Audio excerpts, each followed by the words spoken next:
अखिल रसामृत सिंधु श्रीमान महाप्रभु जार कृपा लाभेर जन्य हरिबासरे पूत पवित्र भागवत बासरे उपस्थित हয়েছে सबार श्रीचरणे अभाजनेर असंख्य प्रणाम निवेदन करছি।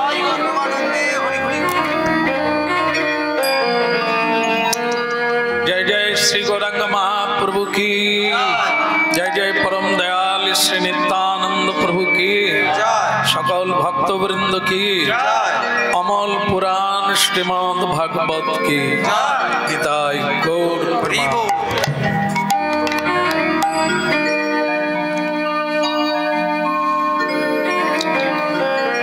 अनुग्रहाय भूतानां मानुषंगमश्रितं भजते तादृश क्रीड़ा यत्श्रुता तत्परो भवेत्। अनुग्रहाय मानुषं स्वयं भगवान जिन्हें भूमानंद जिन्हें ब्रह्मानंद तिनी विराट যাকে চোখে দেখা যায় না মানে ধরতে পারে না। যেমন আমাদের চোখ আছে কি নেই, সবারই চোখ আছে। এখান থেকে কত দূর দেখতে পাবেন? চোখ যদিও আছে, কোলাঘাট দেখা যাবে, যদি গাছে ওঠা যায় তাও দেখা যাবে। তাহলে চোখ থেকেও দেখা যায় না। যদি খুব উঁচুতে ওঠা যায় কিছুটা বাদে কি দেখা যায়? একেবারে কিছু দেখা যায় না তা না, কিছু দেখা যায়। কি দেখা যায়? ধোঁয়া দেখা যায়। তাহলে কিছুটা পরেই দেখা যায় যে ধোঁয়া দেখা যাচ্ছে। তার মানে কি ধরে নিতে হবে কিছুটা পরেই শুধু ধোঁয়া আছে? তা না, ধোঁয়াটার কাছে এগিয়ে গেলে ধোঁয়াটা আরো এগিয়ে যাবে। তাহলে আমাদের সীমাবদ্ধ একটা দৃষ্টি, আর সেখানে স্বয়ং ভগবান হচ্ছে বিরাট। কত বড় তিনি, যেখানে বর্ণনা করা হয়েছে অসীম, সীমা আর হচ্ছে বিপরীত শব্দ হচ্ছে অসীমা। সীমাহীন তার শরীর, এত বড় তিনি। তা সেই তাকে আমাদের চোখ কি করে দেখবে? যেমন বলছেন যে হিমালয় পর্বত, হিমালয় পর্বত সকলে দেখেছেন কি? দেখেন, কখনো দেখবেন? এত বড় হিমালয় যে পৃথিবীতে এরকম কোন ক্যামেরা নেই যে পুরো হিমালয়ের ছবি কেউ আনতে পারবে। কেউ যদি হিমালয়ের ছবি তোলে তাহলে কি হবে? কোনো একটা দিকের ছবি নেবে, কিন্তু টোটাল ক্যামেরায় হিমালয় আসবে না, এত তিনি বড়। তা পৃথিবীর মধ্যে হিমালয়, তাহলে পৃথিবী কত বড়? আবার সেই পৃথিবী অনন্ত গ্রহ ব্রহ্মাণ্ড ভগবান শ্রীকৃষ্ণের অন্তর্গত, মানে তার ভিতরে ডিম্বাকারে, ছোট ছোট ডিম্বাকারে এক একটি গ্রহ ভগবান শ্রীকৃষ্ণের ভেতরে। তাহলে সেই ভগবানকে কেউ যদি মনে করেন আমি দর্শন করব, তাহলে সেটা বাতুলতা মাত্র। কারণ মানুষের দৃষ্টি এই পৃথিবীর শেষ প্রান্তও দেখতে পায় না, আর এরকম অনন্ত পৃথিবী ভগবানের লোমকূপের মধ্যে বিরাজমান। এই জন্য সেই বিরাট পুরুষ ভগবানকে এভাবে দর্শন করা যায় না। তাহলে তাকে কিভাবে দর্শন করতে পারি? স্বয়ং ভগবান বলছেন এভাবে তোমাদের দৃষ্টিতে কুলোবে না, আমি বরং দৃষ্টির গোচর হবার জন্য সেরকম ব্যবস্থা নেব। বলো রাধে রাধে। তখন তিনি কি করলেন? অনুগ্রহায় ভূতানাং মানুষং দেহ মাস্থিতা। ভগবান আমাদের অনুগ্রহের জন্য অনুগ্রহ করে, কৃপা করে, করুণা করে, দয়া করে ছোট মূর্তিতে এলেন। বলো রাধে রাধে রাধে। কিরকম এলেন না? মানুষং দেহমাস্থিতা। আমরা যেরকম স্বয়ং ভগবান সেই রূপ ধারণ করে এলেন। নর বপু, নর মানে মানব, বপু মানে শরীর। মানুষের শরীর, মানুষের আকৃতি, মানুষের তিনটে চোখ। তাহলে আপনাদের কি তিনটে চোখ এখনো বেরোয়নি? আরো একটা কিন্তু চোখ আছে, আছে কি নেই? তা ওটা কত বয়স হলে বেরোবে? যেমন বাচ্চা হলে তার দাঁত বেরোয় না, তা বলে দাঁত নেই কেন? না, বলে একটু দেরি হবে, সময় হলে দাঁত বেরোবে। তা মানুষ সঙ্গে সঙ্গে জন্মের সঙ্গে দুটা চোখ পেয়েছে, আর একটা চোখ বোধহয় একটু বয়স বাড়লে হবে। বলো রাধে রাধে। হ্যাঁ, ওটার নাম হচ্ছে কি দৃষ্টি? তাহলে আমরা যে দৃষ্টিটা দিচ্ছি এটা কি দৃষ্টি? এই যে আপনি আমার দিকে তাকিয়ে আছেন, এটা কোন দৃষ্টি?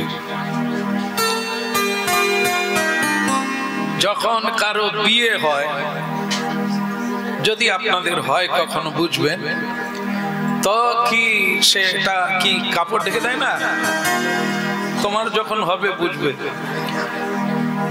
তাকে কি দৃষ্টি বলে? শুভ দৃষ্টি। তাহলে এখন কাপড় ঢাকা নাই, আপনারা আমার দিকে কোন দৃষ্টিতে তাকাচ্ছেন? বা আমি আপনাদের দিকে কোন দৃষ্টিতে তাকাচ্ছি? ওটা যদি শুভ দৃষ্টি হয়, তাহলে তার বিপরীত শব্দ কি? অশুভ দৃষ্টি। তাহলে কি এখন আমরা যে পরস্পরের দিকে তাকাচ্ছি, এটা কোন দৃষ্টি? বললো রাধে রাধে। আসলে আমাদেরও মানে ওই রকম আবার হয়েছে। কখন হয়েছে? যখন শ্রী গুরুদেব আমাদেরকে দীক্ষা দান করেছেন, তখন আবার কাপড়, এই তো মনে হলো। তাহলে তখনও আবার কাপড় ঢাকা হয়েছিল, কিন্তু আমরা কোন দৃষ্টিতে তাকিয়েছি? আসল বিয়েটা ওই দিনই হয়েছে, আগের বিয়েটা বিয়ে নয়। কারণ কি? ওটা সঙ্গে কেউ না পুরুষ যাবে না নারী যাবে, ওটা কেবলই কুদৃষ্টি মাত্র, যার দ্বারা সংসারে বন্ধন ঘটেছে। সংসারে মুক্তির পথ হয়নি ওই দৃষ্টিতে, পরস্পরের মঙ্গল হয়নি, অমঙ্গলই ঘটেছে। কেননা ঝগড়ার সময় বলে না, না তোমাকে বিয়ে করে আমার জীবনটা খারাপ হয়ে গেল। তাহলে সেটা কি দৃষ্টি ছিল? আমার বলার লাগবে না কি সেটা তাহলে ভালো দৃষ্টি ছিল না। কিন্তু এখন দীক্ষার পরে অনেকে বলছে জীবনটাতে শান্তি ফিরে এসেছে। হ্যাঁ, এখন আমার খুব ভালো লাগছে, আগের চেয়ে আমি ভালো আছি। তাহলে এটা কোন দৃষ্টি? এটা শুভ দৃষ্টি। কারণ যেদিন থেকে দীক্ষা হলো সেদিন থেকে আমি গোবিন্দের দিকে সকালবেলা উঠে প্রণাম করি, গোবিন্দের দিকে তাকাই। তাহলে গোবিন্দকে আমি দর্শন করি এই নয়ন দিয়ে, তখন যেন আনন্দময় হয়ে ওঠে। কারণ শ্রী ভগবানের দিকে তাকালে কি মনে হবে? মনে হবে উনি কিছু চাইছেন না আমার কাছে, শুধু বলছেন তুই কি নিবি। ভগবানের দিকে তাকাবেন তো তাকিয়ে আপনি দেখবেন যে উনি বিশ্বপিতা, উনি স্রষ্টা, উনি সবকিছুর মালিক। আমার যা আছে সবকিছুর মালিক উনি, কিন্তু ওনার দিকে তাকিয়ে দেখুন উনি কি চোখে মুখে কিছু বলতে চাইছেন আমাকে কিছু দাও? না, বরং তাকালে আপনি দেখবেন উনি বলছেন তুমি যা চাও তাই পাবে। বলো তুমি আমার কাছে কি চাও? কারণ এটাই ঠিক কি আমরা এত ক্ষুদ্র, এত নিঃস্ব, এত অসহায়, এত দরিদ্র, আমরা শুধু চাই চাই করছি কিন্তু কাউকে দেবার কথা ভাবছি না। মানুষের কাছেও কিছু আশা করছি, ভালো ব্যবহার করুক, আমাকে কিছু দিক, আমাকে হেল্প করুক, আমাকে সাহায্য করুক। আমরা প্রায় প্রার্থী হয়ে দাঁড়িয়ে আছি, কিন্তু আমার কাছে কেউ প্রার্থী হয়ে এলে তাকে আমি সাহায্য করি না, তাকে আমি সুখী করি না, তাকে আমার দুয়ার থেকে আমি চলে যেতে বলি যে তোমার প্রত্যাশা আমার কাছে পূরণ হবে না। এই জন্য কি মানুষ মানুষের দিকে তাকালে আরো অসহায় বোধ করে। কারণ কি আমিও অভাবী, দুঃখী, আর উনি আমার চেয়ে। এই জন্য আমরা কারো সঙ্গ লাভেও আনন্দ লাভ করি না, কিন্তু ভগবান শ্রীকৃষ্ণ হচ্ছে পূর্ণমিদং। তার দিকে তাকালেই আপনার ভেতরে মনে হবে যে আমার পূর্ণ হতে যাচ্ছে সকল আশা অপূর্ণানন্দে। এই জন্য ভগবানের দিকে তাকানো মানুষের দিক থেকে শুভ দৃষ্টি, তোমার সর্বসুমঙ্গল হবে। ভগবানের দিকে তাকাও, আর ভগবান তোমার দিকে তাকাবে, সেটা হবে মঙ্গল দৃষ্টি আর শুভ দৃষ্টি। নিতাই গৌর প্রেমানন্দে হরি বল। আমাদেরটা হবে শুভ দৃষ্টি। ভগবান যে দৃষ্টিটা দেন আমাদের প্রতি সেটা হচ্ছে দিব্য দৃষ্টি। ওনার দৃষ্টি সব সময় মঙ্গলময়, কিন্তু আমরা ভগবানের দিকে তাকালেও কখনো কখনো অশুভ দৃষ্টিতে তাকাই। কারণ কি আমরা ভগবানকে ঠিক বিভু চৈতন্য রূপে দেখি না। আমরা মনে করি ভগবান খুবই ক্ষুদ্র, ওনাকে দিলে খায়, শোয়ালে শোয়ে, ওঠালে ওঠে, হ্যাঁ পুজো করলে ওনার খাওয়া হয়, নালে হয় না। এটা আমাদের খুব নিকৃষ্ট দৃষ্টি। ওনাকে বিরাট রূপে, সরাট রূপে, বিভু রূপে আমাদের অনুভব নেই। এই জন্য মানুষের দুর্ভাগ্যজনক শ্রী ভগবানের উপরে আস্থা স্থাপন করতে পারে না। আর ভগবানের উপরে না আস্থা স্থাপন করলে এই বিশ্বে আপনি বারবার প্রতারিত হবেন, ঠকে যাবেন, কি কোনোদিন আপনি জিততে পারবেন না। এই জন্য স্বয়ং ভগবান মানুষ দেহমাস্থিত মানুষের রূপ ধরে এলেন, আর মানুষের ব্যবহার করে জগৎবাসীকে দেখালেন তোমরা যদি সুখী হতে চাও আমাকে অনুসরণ করো। আমাকে অনুসরণ করলে যদি কেউ ক্লান্তি বোধ করো তাহলে ছেড়ে দাও, আমার বাণী পালন করে না। বলো রাধে রাধে রাধে। শ্রী ভগবান বিভু চৈতন্য, ওনার সঙ্গে পেরে উঠবেন না। যেমন মনে করুন ভগবান যা করে আমরা পারবো কি? যেমন উনি কালী ও নাগকে দমন করেছিলেন, আমরা সাপ দেখলে কিরকম করি?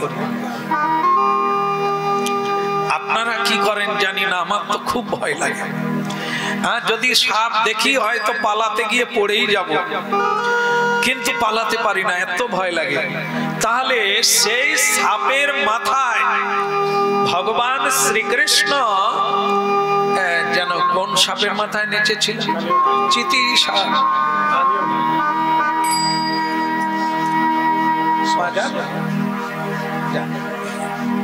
ওখানে সকলে যায়নি তো। ভগবান যে কালীয় নাগের মাথায় করেছিলেন, তো ওনার কি 1000টা ফনা আছে, আর আমরা কি দুটো ফনাওয়ালা সাপ দেখেছি? তাও দেখি না, সব দেখেছি সিংহে একটা। এদেরকে মারাও যায়, আমরা ভয় করি, কেউ আবার এদেরকে নিয়ে নাচায়, সাপ খেলা দেখায় না, এদেরকে নিয়ে সারা পৃথিবীতে একটা বিরাট বিজনেস আছে, এদেরকে নিয়ে বিক্রি হয়, এদেরকে কেনা যায়, আবার এদের বিষের দাম সাপের চেয়ে বেশি। ওই ব্যবসা করেন, লাভ হবে। তো এরকম সাপ ধরাও একটা বিজনেস, হ্যাঁ, আর বিক্রি হয়, কেনা হয়, বিষ বিক্রি হয়, দাঁত বিক্রি হয়, ইত্যাদি ইত্যাদি। দেখেন, কেউ না কেউ দুঃসাহস নিয়ে এই সাপগুলোকে নিয়ে খেলা করে, কিন্তু কালীয় নাগের মতো সাপ নিয়ে কেউ খেলতে পারে না। সেখানে খেলা শেষ হয়ে যাবে, খেলার হবে না। কিন্তু সেই সাপের মাথায় স্বয়ং ভগবান নৃত্য করলেন শ্রীকৃষ্ণ যশোদানন্দ। এমনকি সেই কালীয় নাগ পরাজিত হলো এই বালক রূপী শ্রীকৃষ্ণের কাছে। এই জন্য শ্রীকৃষ্ণ বলছেন, আমাকে যদি কেউ অনুসরণ না করতে পারো তো ছেড়ে দাও। মানে আমি যেরকম সাপের উপর নাচানাচি করলাম, তোমরা যদি না পারো ওটা ছেড়ে দাও, তাহলে আমার বাণী মেনে নাও। আমি যেরকম বলছি সেটা মানো, তো তোমরাও সুখী হয়ে যাবে আর আনন্দে নিতাই নিতাই। রাধে রাধে গোবিন্দ গোবিন্দ রাধে, রাধে রাধে গোবিন্দ গোবিন্দ রাধে, রাধে রাধে গোবিন্দ গোবিন্দ রাধে, রাধে রাধে গোবিন্দ গোবিন্দ রাধে। ভগবান শ্রীকৃষ্ণের বাণী, যদি আমাকে অনুসরণ না করতে পারো তাহলে আমার বাণী মেনে নাও। সততং কীর্তনায়ন্ত, সতত আমার কীর্তন করো, তোমাদের মঙ্গল হবে, এতে কোনো সন্দেহ নেই। করা যায় কিনা এটা তো খুব সোজা।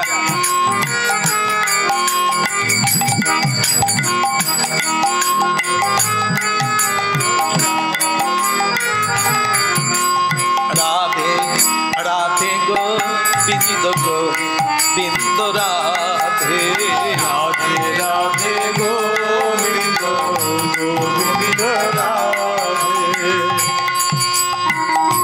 এক ভক্ত প্রশ্ন করছে, প্রভু আচ্ছা তুমি ভগবান, আগে রাধা নাম করবো কেন? আমরা আগে কি বললাম? রাধে রাধে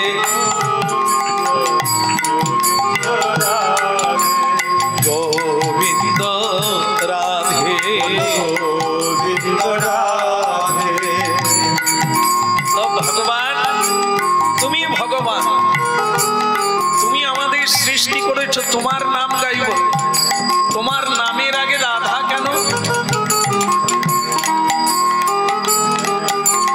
ভগবান শ্রীকৃষ্ণ বললেন, রাধারানী আমার গুরু, হৃদয় গো হরিব। ভগবান শ্রীকৃষ্ণ বললেন, রাধারানী আমার গুরু,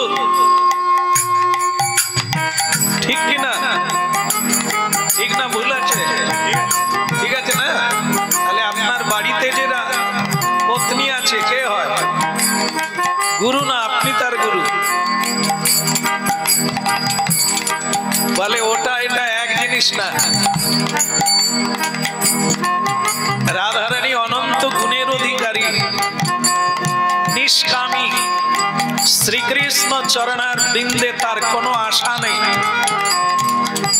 হে গোবিন্দ, আমি তোমার সেবা করব, আমাকে এটা দাও ওটা দাও।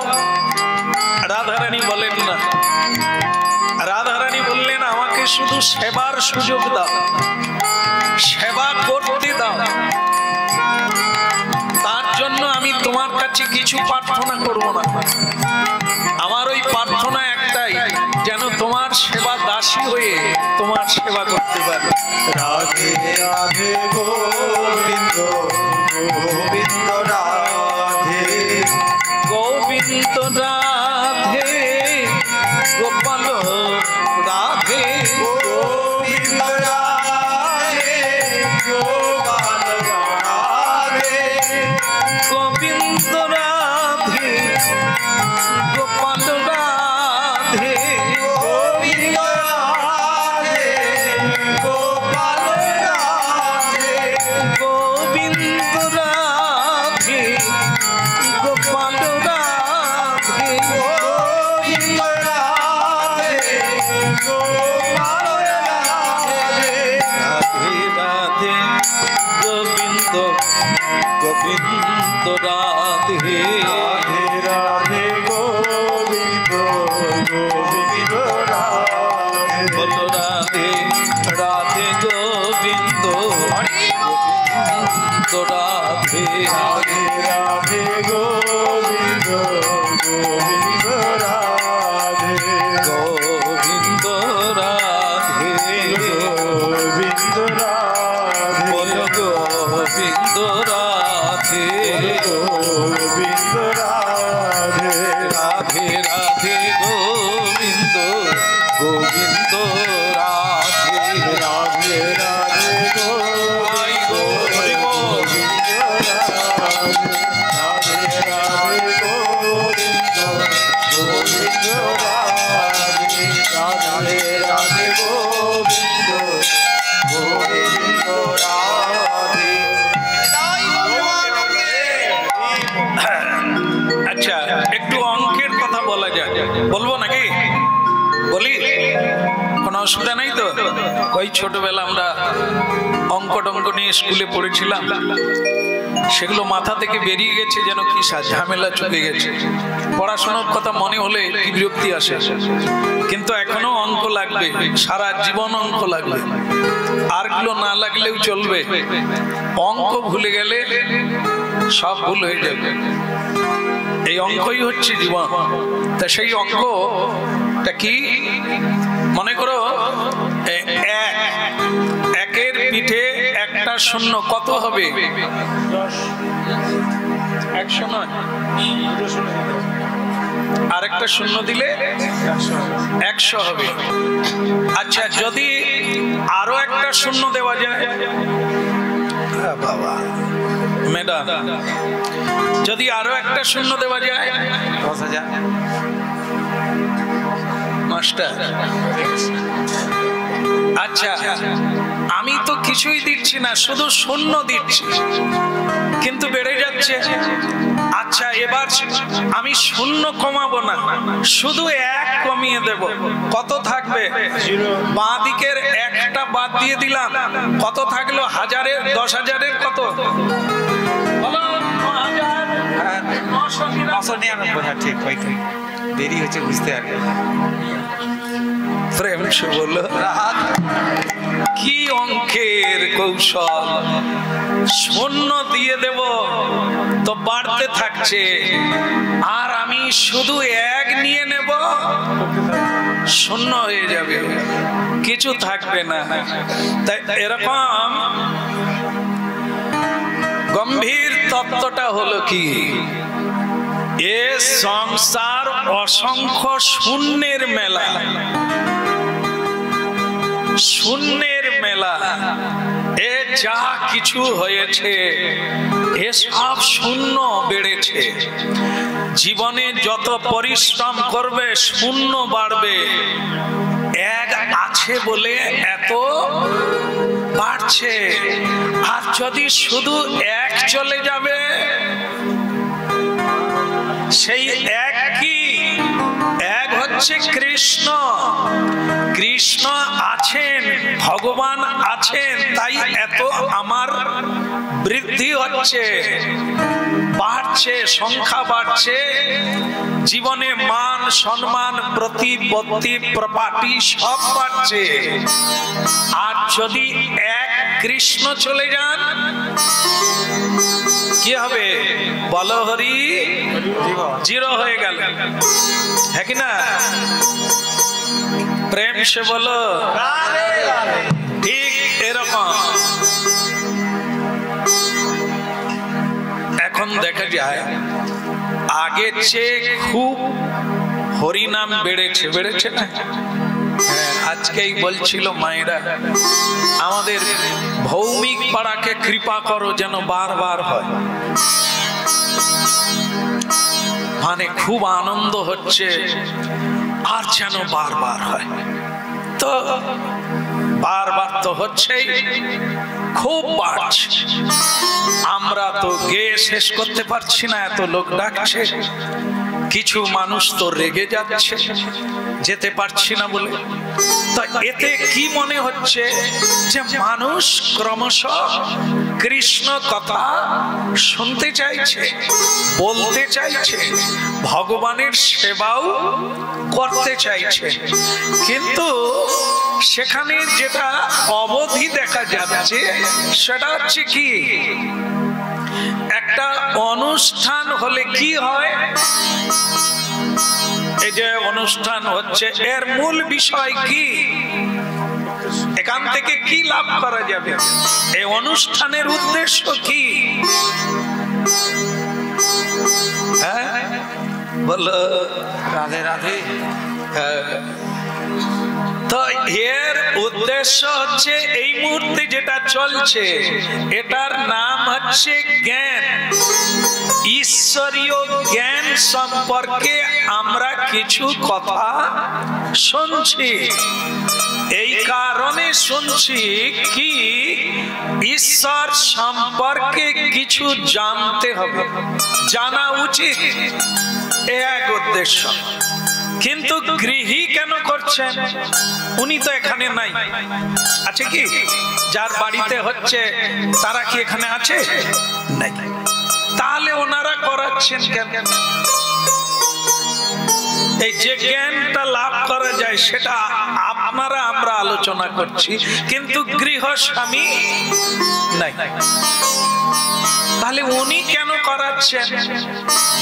আপনারা কি বলবেন? আপনারাও তো করান, এ তো ভৌমিক পাড়া। বলুন কি মঙ্গল এই যে আপনাদের ওখানে হয়েছিল, কতটা মঙ্গল হয়েছে বুঝতে পারি। তাহলে উনি করাচ্ছেন কেন? গৃহীরা করান কেন?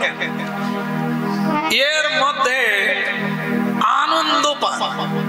এই বাড়িতে এত লোকজন এলো, এরকম হলো, আত্মীয় এলো, মজা হলো, একটু খুব আনন্দ হলো।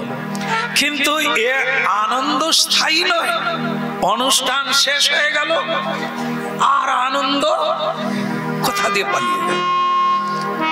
তাহলে এ কি এইটুকুর জন্য, শুধু আনন্দের জন্য? আনন্দ তো অনেক কিছুতে হয়। বিরিয়ানি খেলে আনন্দ হয় না?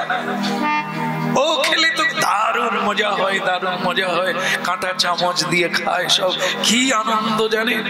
হ্যাঁ, তাহলে এও আনন্দ হয়। তাই এ কি সেই আনন্দ? ও পেটে চলে গেলে বা খিদে আবার লাগবে, তখন ও আনন্দ হারিয়ে গেল। আবার যেদিন খাবো সেদিন আনন্দ হলো।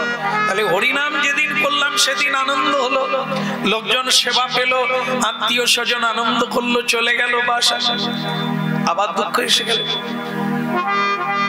আর মানে কি হলো? আমরা যে তত্ত্বটা শুনলাম অঙ্কের দিক থেকে, একের পিঠে যা করবেন সব বাড়বে, প্রাপ্তি হবে, যোগ হবে। আর শুধু এক নিয়ে নেব, সব শূন্য বেগার হবে। মানে সকল কর্ম করে করে আমি এত পরিশ্রম করলাম, এসব বেগার হয়ে গেল এক নাই বলে। সেটা কি? সেটা হচ্ছে ভক্তির সাধনা। এই এক হচ্ছে মানব জীবনে ভক্তি, শ্রদ্ধাবান লভতে জ্ঞান। আমাদের অনেক কিছু আছে, শুধু শ্রদ্ধা নাই। এই জন্য সব পরিশ্রম বেকার হচ্ছে। পূজা পাঠ আর কর্ম অনুষ্ঠান আর রোজগার পাতি করেও শান্তি হচ্ছে না। এই জন্য কি এক নাই, সেটা হচ্ছে শ্রদ্ধা। আর সেটার জন্ম হয় ভজনের দ্বারা, সাধনের দ্বারা প্রাপ্তি হয়। ওই এককে প্রাপ্তি হতে গেলে যত শ্রুতা তৎপরো ভবে, যেটা বলা হচ্ছে শুরু থেকে সাধন প্রণালী। শ্রী ভগবান বলছে আমাকে অনুসরণ যদি না করতে পারো তো ছেড়ে দাও, আমার বাণী মেনে না। আর ওনার বাণী হচ্ছে সাধন বিনা সাধ্য বস্তু কভু না মিলয়। এরকম একটু শুনলাম আর একটু মজা হয়ে গেল, এরকম একটা অনুষ্ঠান করলাম একটু মজা হয়ে গেল, কিন্তু উদ্দেশ্য বুঝলাম না। এই জন্য এগুলো কেবল ক্ষণিকের জন্য, অন্যান্য জিনিসের সঙ্গে আনন্দ আসে আবার আনন্দ চলে যায়। কিন্তু ওনাকে ধরতে গেলে যেটা দরকার সেটা হচ্ছে কি না, সেটা হচ্ছে শ্রদ্ধা। কি করে আমার শ্রদ্ধার জন্ম হবে সেই দিকে নজর দিতে হবে। সেটা বলছেন সাধনা করতে হবে প্রতিদিন। প্রথমত তিনি বলেছেন চেত দর্পণ মার্জনং ভব মহাদাবাগ্নি নির্বাপন। প্রথমত শুরু করতে হবে কীর্তন দিয়ে, হাতে তালি দিয়ে প্রতিদিন নিয়মিত ভাবে কীর্তন করতে হবে। হরে কৃষ্ণ হরে কৃষ্ণ কৃষ্ণ কৃষ্ণ হরে হরে রাম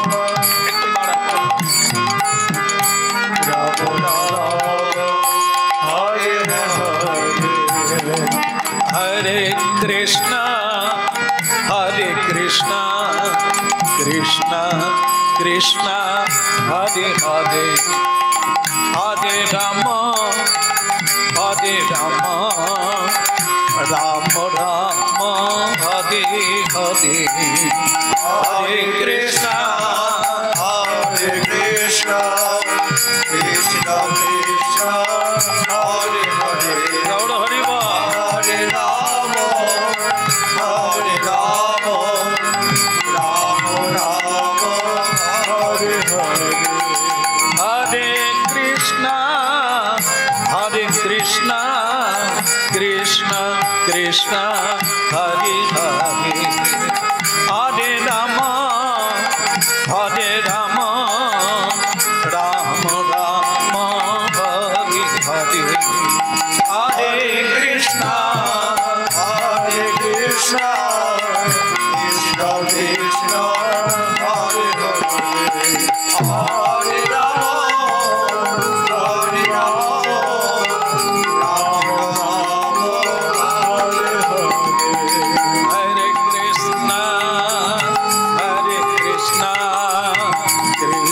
कृष्ण हरे हरे हरे राम একটু দিতে হবে।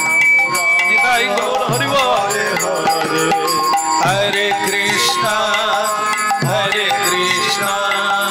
কৃষ্ণ কৃষ্ণ হরে হরে হরে রাম রাম রাম হরে হরে হরি বল। হরে কৃষ্ণ কৃষ্ণ কৃষ্ণ হরে হরে হরে রাম হরি বল। রাম রাম হরে হরে নিতাই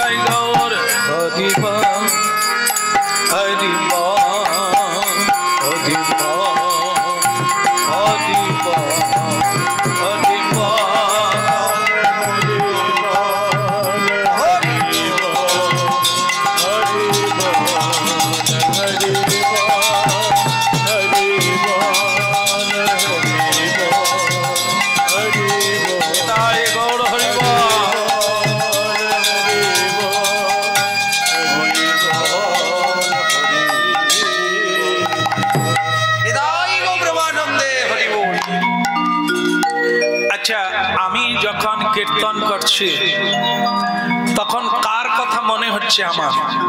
আপনারা বলতে পারবেন আমার কি মনে হচ্ছে?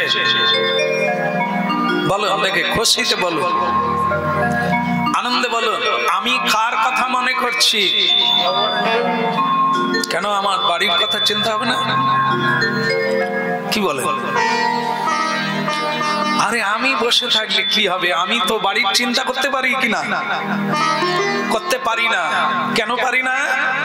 আমি যার কথাগুলো বলছি ওনাকে স্মরণ করতে হচ্ছে, ওনাকে দেখতে পাচ্ছি, ওনার রূপ দেখতে পাচ্ছি। ওনার লীলা মহিমার কথা বলতে গেলে ওনার লীলার কথা স্মরণ করতে হবে। আর সেটা ভালো হচ্ছে না খারাপ হচ্ছে? আমি তো দেখতে পাচ্ছি খুবই ভালো হচ্ছে। কেন বলুন তো? এই দেখেন, কিছু মানুষ সামনে মাটি কাটছে, কাটছে কিনা? ওটা পরিশ্রম বেশি না আমার পরিশ্রম বেশি? দেখি আপনারা কি রকম গায়ে হাত বুলিয়ে বলেন না ঠিক করে বলেন। যারা পরিশ্রম করে মাটি কাটছে তো আমার চেয়ে বেশি পরিশ্রম, হ্যাঁ কি না? আর আমি কি করছি? না কোদাল মারছি, না মাটির ঝড়া তুলছি। আমি তো দিব্যি আরাম করে গদি দিয়েছে এর মধ্যে বসে আছি। আবার মাইক ম্যান আমার যাতে কষ্ট না হয় কিরকম ধরে বসে আছে, যা দেওয়ার মিক্সচার করে দিচ্ছে। আমার কথা কিন্তু মধুর নয়, উনি দিচ্ছেন তাই এতটা, তাও মধুর হয়নি। হ্যাঁ, একটু ঘষে মেজে দিচ্ছে, না হলে আমি যখন কথা বলবো আপনারা রেগে যাবেন। কি কর্কশ! উনিও সাহায্য করছে, তাহলে আমার খুব আরাম হচ্ছে, তাই না? তাহলে দেখে আরামটা কি করে হলো? আপনারা এই আরাম পাবেন না, কারণ কি? আপনারা কৃষ্ণ কথা বলেন না, হ্যাঁ কি না? তা তবুও কৃষ্ণ কথা শুনছেন বলে এই মুহূর্তে ঝাঁটাও দিতে হচ্ছে না, আর রান্নাও, জলের বালতিও আপনাদেরও আরাম হচ্ছে না। কি বাড়িতে বৌমা শাশুড়িকে বলেন না চাটা বাসন দিয়ে, মা বসুন বসুন, বলে কি আর কাজ করতে হবে না, বসুন বসুন। কিন্তু এখানে আসা মাত্র এনাদের মালিক আপনাদের বলছেন না বসুন, কিরকম সম্মান করছে। কৃষ্ণ কথা শুনতে এসেছেন বলে। কিন্তু যদি সংসারে থাকতেন আপনাদেরকে আসনও দেবেন, দাঁড়িয়ে আছে। আপনার কি কাজ নাই? সেই তো দাঁড়িয়ে আছেন, এইটা করে দিন না, মশলাটা পিষে দিন না। তার মানে ওখানে আপনাকে কেউ বসতে, তাহলে সেটা চাইতে এটা ভালো, ভালো কি না? তাহলে তো কৃষ্ণ নামে আরাম হচ্ছে। কিন্তু যেটা বলতে গিয়ে কথা এলো সেটা কি? আমার কি চিন্তা হচ্ছে? ঈশ্বরের চিন্তা। ঈশ্বরকে, যিনি সর্বমঙ্গলময়, পৃথিবীতে এমন কোন খতরনাক ব্যক্তি নাই যিনি ভগবানকে বলবেন উনি খতরনাক। কেননা কেউ যদি ভজন না করে তো না করবে, তিনি ভগবানকে দোষ দিতে পারবেন না, কারণ ভগবান কারো অমঙ্গল করেন না। তাহলে শ্রী ভগবানের যখন চিন্তা করব, তার কথা বলবো, তার কথা শুনবো, সর্বমঙ্গলময় ভগবানের মধুর বদনটি আমাদের কাছে এসে যায়। গৌর হরিব। যতক্ষণ কথা চলবে ততক্ষণ শ্রীকৃষ্ণ অবশ্যম্ভাবী আমার সম্মুখে থাকবে। আর কথা বন্ধ হয়ে যাবে তো উনি সরে যাবেন, আর আমার চোখের সামনে আমার সংসার এসে যাবে। এ আপনাদেরও যা, আমারও তা। এ এই শ্রবণ কীর্তনের মাধ্যম দিয়ে চিত্তকে হরণ করে ভগবান শ্রীকৃষ্ণের লীলা। তার নাম, তার রূপ, তার মহিমা, তার গুণ কীর্তন করুন, মনে করুন, তো আপনার আনন্দ অবশ্য হবে। আর শুধু প্র্যাকটিক্যাল, ওনাকে ভুলে যান, উনি চলে যাবেন স্মৃতি থেকে, আপনার দুঃখের অবধি নাই। এই জন্য প্রাজ্ঞ দেবতা গন্ধর্ব আমাদের চেয়ে অনেক উঁচু জ্ঞানী সম্পন্ন, তারা শ্রীকৃষ্ণ স্মরণে রাখে। ঋষি মুনি মহাবিজ্ঞানী তারা ধ্যান মগ্ন হয়ে বসে আছেন শ্রীকৃষ্ণ স্মরণে। তারা জানতে পেরেছে শ্রীকৃষ্ণ ব্যতি রেখে শুধু দুঃখ, শুধু যন্ত্রণা আর শুধু জ্বালা। তাই তার নাম কীর্তনের এত মহিমা। তিনি সংসার পঙ্কিল থেকে টেনে আনে মনকে, যেটা আমি পারি না, শ্রীকৃষ্ণ নাম পারে। আমি যখন কথা বলছি স্বাভাবিক কারণে আমার মন শ্রী বৃন্দাবনে, শ্রীকৃষ্ণ কথা বলার জন্য ওনার চরণ প্রান্তে আছে। আর আপনাদেরকে কথার দ্বারা শ্রীকৃষ্ণ চরণ সমীপে টেনে আনা হয়েছে। এটাই আমাদের শুভক্ষণ। সংসারে কামনা বাড়ে, আর সেই কামনার আগুনেই মানুষকে জ্বলে পুড়তে হয়। যদি কোনো কামনা করে ফেলে তাহলে কি হবে? কামনা পূরণের জন্য আপনাকে নানান ভাবে তিতিক্ষা জ্বালা নিতে হয়। যেরকম আপনার ইচ্ছে জাগলো, আমার এই বাড়িটা ঠিক হয়নি, আমি একটি নতুন বাড়ি বানাবো, সুন্দর করে বাড়ি বানাবো রাস্তার ধারে, তাহলে কি হবে? এই বাসনাটা পূর্ণের জন্য আপনাকে গলদ ঘর্ম পরিশ্রম করতে হবে। এক, উপার্জন করতে হবে। দুই, আপনাকে পরিশ্রম করতে হবে। আপনার সাধারণ স্বাভাবিকভাবে মনটা শ্রীকৃষ্ণ থেকে উদ্ভ্রান্ত হয়ে যাচ্ছে। কিন্তু যতক্ষণ আপনি শ্রীকৃষ্ণ ভজন করবেন, মালা জপ করবেন, গুরুমন্ত্র জপ করবেন, ভগবানের পুজো করবেন, বৈষ্ণবের সেবা দেবেন, ততক্ষণ আপনার মন জড় চিন্তা কামনা করতে পারবে না। এটি মঙ্গলজনক। এর জন্যই দেবর্ষি নারদ বিনা যন্ত্র বাজিয়ে এসেছিলেন আমাদের ব্যাসদেবের কাছে। এই বার্তা বহন করে নিয়ে এসেছিলেন। আজকে কৃষ্ণ কথায় বহু মানুষ শান্তি লাভ করছে, সাধুর সঙ্গে এক অপূর্ব অনাবিল আনন্দ অনুভব করছেন। সেটা কিন্তু নারদজির কৃপা। কারণ কি? শ্রী ব্যাসদেব তিনিও ভগবানের অংশে জন্ম। তিনি চেষ্টা করেছিলেন আমরা ভগবত তত্ত্ব জানতে যেতে পারি, কিন্তু তিনি অনেক চেষ্টা করেও সার্থক নামা হতে পারেননি।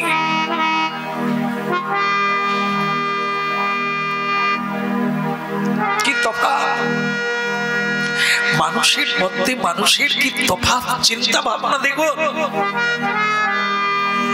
একজন মানুষ চিন্তা করছে আমি কি করে সুখী হব, আর একজন মানুষ চিন্তা করছে আমি লোককে কি করে সুখী করব। কোনটা ভালো?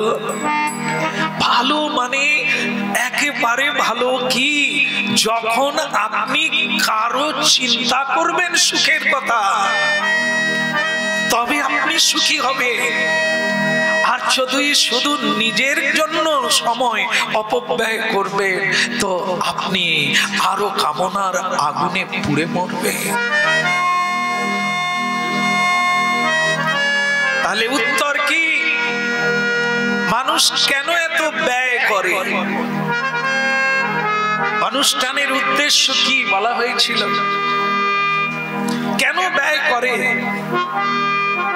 স্বাভাবিক কারণে আমরা করে থাকি। আমার জীবনে ছোটবেলা থেকে আমি তো বেশিরভাগ ভক্ত সঙ্গে থাকতে ভালোবাসি।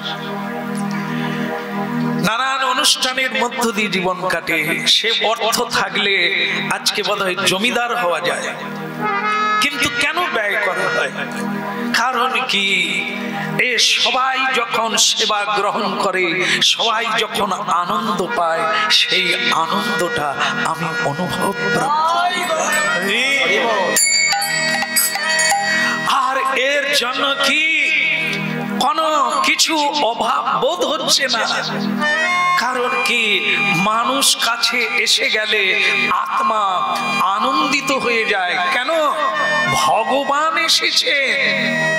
স্বয়ং ভগবান আত্মা রূপী ভক্ত রূপে নাম রূপে যখন তোমার সান্নিধ্যে এসে যাবে, তখন তোমার ক্ষুদ্র আনন্দ বৃহতে পরিণত।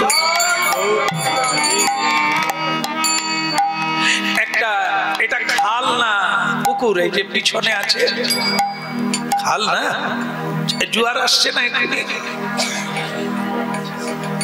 এখানে জোয়ার আসে না, বাঁধা আছে তাই না, এই জন্য আসে না। মনে করুন কারো পুকুরের জল বেরিয়ে ওই খাল দিয়ে যাচ্ছে, তো যেতে যেতে দেখা গেল যে একটা হ্রদ যাচ্ছে। হ্রদ বুঝেন তো? পানা, যে বড় পানা যাচ্ছে। তো সে স্রোতে যাচ্ছে, তো তাকে তখন একটা কাঠের টুকরো বলছে যে হ্রদ, আচ্ছা তোমার কি এই যে চলে যাচ্ছ, তোমার কি হাত আছে না মেশিন আছে? বলে কি আনন্দ হচ্ছে, এমনি এমনি চলে যাচ্ছে। তো কাঠ তখন বলছে আমিও এটা অনুভব করছি, এমনি এমনি চলে যাচ্ছে। কিন্তু কাঠ আবার প্রশ্ন করছে কোথায় যাচ্ছ? বলে ওটা বলতে পারো না, কোথায় যাচ্ছি বলতে পারো না। সংসার স্রোতে সকলেই ভেসে যাচ্ছে, যাচ্ছি কিনা? যাচ্ছি, কিন্তু কোথায় যাচ্ছি? ওই হ্রদ, ওই পানা যেরকম স্রোতে টানা হয়ে চলে যাচ্ছে, আমরাও কালের স্রোতে, সময়ের স্রোতে সকলেই চলে যাচ্ছি, কিন্তু কেউ জানে না কোথায়। বললো আচ্ছা, পিছনে খাল, পানা ভাসতে ভাসতে, এটা ছোট খাল, এরপরে আছে বড় খাল। পানা বড় খালে চলে গেল, বলুন এবার পানা কোথায় যাবে? তুমি কোনদিন পানার পিছনে গিয়েছিলে? তাহলে যাবে 16 ফুকার জানো গেট আছে। আমাদের এটাকে কি খালি বলে যেখানে গেট আছে? এই তো এরা যায়, মাঝে মাঝে যায়, গেট তুলতে যায়। বলো গঙ্গা খালি গেটে গিয়ে পানা আটকে গেল, কিছু গরিব মানুষ এসে পানা বেঁধে নিয়ে চলে গেল।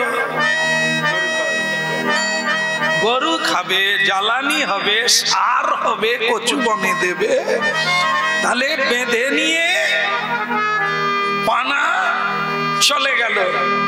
কোথায় গেল? বাস বাস, আমাদেরও এই স্রোত যেতে যেতে গেট আছে, গেটে গিয়ে ঠেকে যাব, বিধাতা তুলে নিয়ে গরুর খাবার বানিয়ে দেবে। কারণ এদের কোনো উদ্দেশ্য নাই, এরা যেদিকেই স্রোত যায়, এই যে খালি বলে হরি বল বলো, এত লোক যে হরি বল বলেনি, তাদের কি চলেনি কি? তাদেরও যা হবে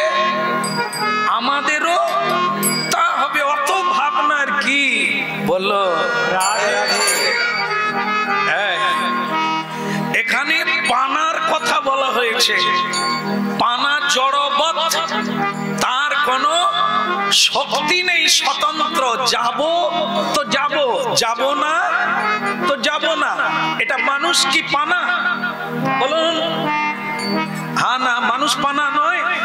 মানুষ মনে করলে আটকে যেতে পারে, মানুষ মনে করলে গেটের ভেতর দিয়ে চলে যেতে পারে, গেট পার হতে পারে।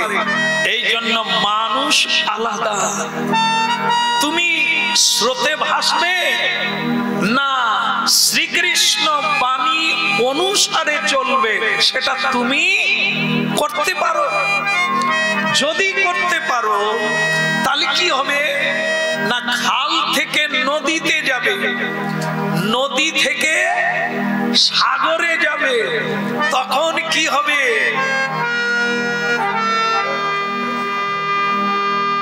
ঢেউ খেলবে, ঢেউয়ে তুমি নাচবে। বিন্দু ছিলে সিন্ধুতে গিয়ে পৌঁছে যাবে। আনন্দ বেশি না কম? ভাবো, এরই নাম হচ্ছে ব্রহ্মানন্দ। এই সংসারে বিন্দু আনন্দ। কিন্তু যদি আপনি নালায় ডোবায় ভাসতে পারেন, যদি সাধু সঙ্গ করতে পারেন, তার সঙ্গ প্রভাবে খাল থেকে নদীতে, খালে যাবেন, খাল থেকে নদীতে, নদী থেকে সিন্ধুতে শ্রীকৃষ্ণ চরণ। গৌর প্রেমানন্দে হরি বল। শ্রীকৃষ্ণ বাণী হচ্ছে আপনাকে শ্রীকৃষ্ণ সান্নিধ্যে টেনে নিয়ে যাবার রাস্তা বলছে, পথ বলে দিচ্ছে। এই জন্য শ্রীকৃষ্ণ কথা বরিষ্ঠ ব্যক্তি, বোধ সম্পন্ন ব্যক্তিরা শোনার চেষ্টা করে, বোঝার চেষ্টা করে। আর এভাবে জন্ম জন্মান্তরে বোধিসত্ত্ব লাভ করে মানুষ এগিয়ে চলে সিন্ধুর দিকে। ভজন মার্গে গভীর থেকে গভীরে প্রবেশ করে যায়, সময়ের মূল্য বুঝে যায়, বাক্যের মূল্য বুঝে যায়, জীবনের মূল্য বুঝে যায়। তখন সে কি করে? একের পিঠে তার কর্মগুলি শূন্য রূপে সংখ্যা বৃদ্ধি হতে থাকে। জীবন কানায় কানায় ভরে যায়। সে তখন সাধুতে পরিণত হয়ে যায়। এক আছে বলে এককে ধরে রেখে, এক যদি বাদ যায়, সাধনা বাদ যায়, শ্রদ্ধা বাদ যায়, তাহলে শূন্যের বা কোনো কর্মের, কোনো অনুষ্ঠানের কোনো মূল্য নাই। প্রেম সে বলো রাধে রাধে। আমার নারদের ঋষি বাজাইবি না রাধিকার মন নামি। নারদের ঋষি বাজাইবি না রাধিকার মন নামি। আমার নারদের ঋষি বাজাইবি না রাধিকার মন নামি। নারদের ঋষি বাজাইবি না রাধিকার মন নামি। হরি নামি আমনি উঠল মেতে ভক্ত গীত স্বামী।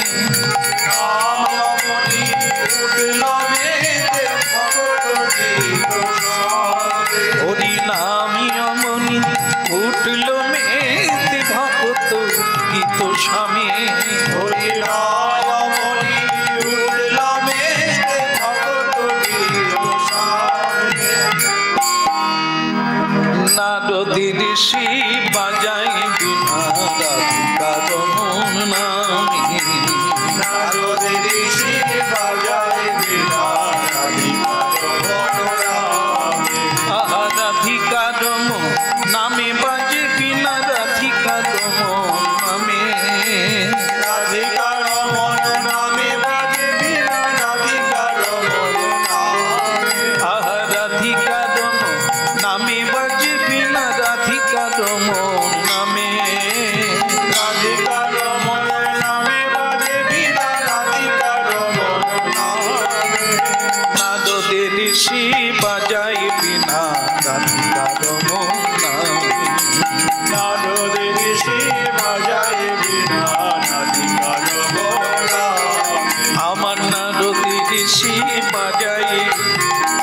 উলুধ্বনি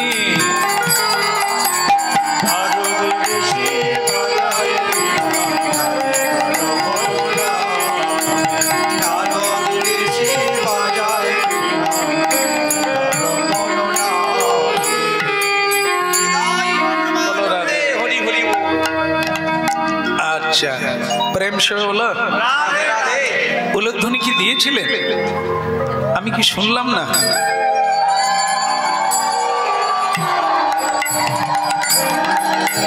আচ্ছা হলো, একটু হরিধ্বনি করা যায়?